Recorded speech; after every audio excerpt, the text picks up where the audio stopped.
नमस्कार, पंजाब केसरी टीवी देख रहे हैं आप और मैं हूँ आपके साथ कपिल शर्मा। जहाँ सरकार हरियाणा में एक तरफ भ्रष्टाचार को रोकने के लिए कोशिश कर रही है, तो गन्नौर तहसील में एक भ्रष्टाचार और फर्जीवाड़े का मामला सामने आया है। जी हाँ, गन्नौर के बाएँ गाँव में 36 कनाल जमीन की फर्जी दस्तावेज और कंपनी के लेटर हेड बनाकर कुछ व्यक्तियों ने उसकी रजिस्ट्री अन्य व्यक्तियों के नाम करा ली। जब असली जमीन मालिक को इस बात का पता चला, तो वह तहसील में रजिस्ट्रार के पास पहुंचा और इसकी शिकायत की, जिसके बाद नायब तहसीलदार और अधिकारियों में हड़कंप मच गया।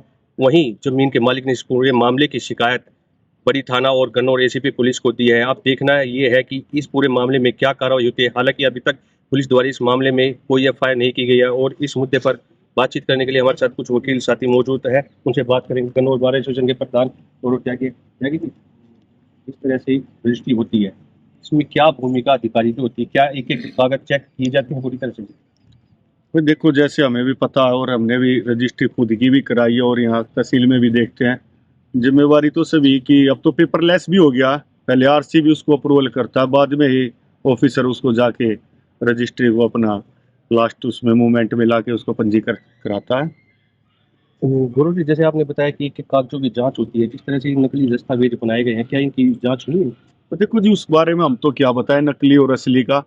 जो हमें भी अखबार के न्यूज़पेपर के माध्यम से देखने में और सुनने में आया है कि यहीं जीटी रोड पे हाईवे पे NH 44 पर जमीन लगती है, 4.5 एकड़ जमीन बताई गई। अच्छी कीमत की जमीन है, हमें भी पता, लोकल होने के नाते 50-60 करोड़ रुपए की जमीन है। और असली और नकली दस्तावेज तो कंपनी के, फर्म के या किसी इंडिविजुअल पर्सन के, वो तो जांच का विषय और वही बताएंगे। उस बारे में हमें कुछ नहीं पता, नकली दस्तावेज या असली दस्तावेज क्या लगे हुए हैं। कुछ वकील साथी और मौजूद हैं, बातें हुई। सर, रजिस्ट्री हुई है, फर्जीवाड़ा बड़ा सामने आया है, नकली दस्तावेज जो भी हैं और जिन्होंने रजिस्ट्री कराई, उसके बाद से जब से इस मामले का खुलासा उसके बाद से वो भी गायब है। क्या इसमें होना चाहिए? क्या कार्रवाई चाहिए? देखिए, जैसे प्रधान जी ने बताया ना, हमारे भी सुनने में नॉलेज में इस तरह की बातें आई है भाई, इस तरह की फर्जी रजिस्ट्री हमारी तहसील में हुई है। ये रिस्पॉन्सिबिलिटी बनती है तहसीलदार की भाई, सब रजिस्ट्रार जो बैठे ऑफिस बैठा है वेरीफाई करने का। हम भी कभी रजिस्ट्री कराते हैं तो हमने देखा है भाई, हर तरह से वेरिफिकेशन अमाउंट की, ट्रांजेक्शन से लेके भाई वेरिफिकेशन डॉक्यूमेंट तक होती है।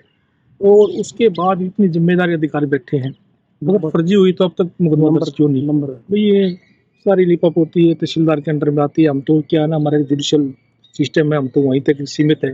कभी कभार यहाँ जाते हैं, बड़ी शर्म की महसूस करना पड़ता है हमें। हम अपने काम नहीं कर पाते यहाँ पे भाई। तहसीलदार तो इस तरह देखते हैं भाई, जैसे वकीलों को जैसे दुश्मन आ गए हैं। ये सोच है यहाँ पे। तो हमें तो अपने काम के लिए बड़ा सोच के जाना पड़ता है। सर, एक-एक कागज़ चेक किए जाते हैं, जैसे लंबरदार से लेकर पटवारी तक हर चीज़ की जाँच की जाती है। इस तरह के जो मामले हुए, क्या इसमें लंबरदार की इन तरह की जाँच भी, जो अभी तक बात चल रही है कि इनमें लंबरदार भी नहीं थे और फिर भी रजिस्ट्री हुई है?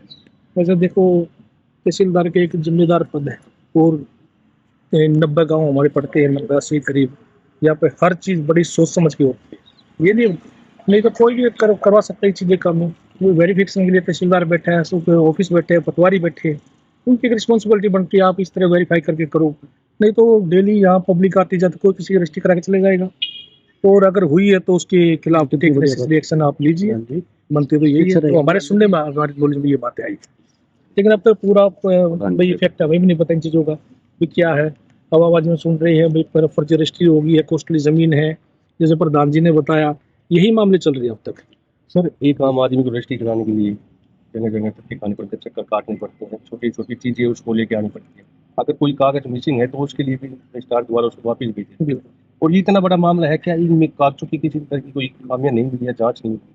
वैसे अभी इस तरह के मामले, इतने हाईटेक मामले, इतनी बड़ी-बड़ी प्रॉपर्टी है, कॉस्टली प्रॉपर्टी है, एक छोटी-सी लाइसेंस के लिए भी लोगों को 4-4 बार चक्कर काटने पड़ते हैं।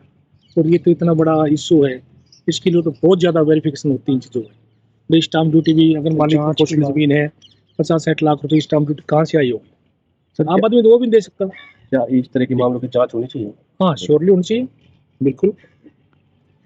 देखिए, गन्नौर के बाएँ गाँव का मामला है, जो 36 कनाल ज़मीन है उसकी रजिस्ट्री हुई है फर्जी दस्तावेज़ों के आधार पर। कुछ व्यक्तियों ने उसकी रजिस्ट्री कराई है और मार्केट में इसकी वैल्यू करीब 30 से 40 करोड़ रुपए बताई जा रही है। और जो हमारे साथ अधिवक्ता मौजूद थे, कानून के जानकार, इन्होंने बताया कि आम आदमी जो इस तरह से रजिस्ट्री कराने आता है, उसके छोटे-छोटे कागज़ों की चेक किए जाते हैं। और अभी तो जो इतना बड़ा मामला हुआ है, जिसमें रजिस्ट्री हुई है, क्या इनकी कोई जाँच हुई या इन कागज़ों की चेकिंग की गई? अब ये जाँच का विषय है और देखते हैं इसमें प्रशासन और सरकार किनके खिलाफ क्या कार्रवाई करता है। गन्नौर से पंजाब केसरी टीवी के लिए कपिल शर्मा। हमसे जुड़े रहने के लिए हमारे YouTube चैनल को सब्सक्राइब करें और नई वीडियो की नोटिफिकेशन के लिए बेल आइकॉन को दबाएं। अगर आप ये वीडियो Facebook पर देख रहे हैं तो लाइक जरूर करें और ज्यादा से ज्यादा शेयर करें। धन्यवाद।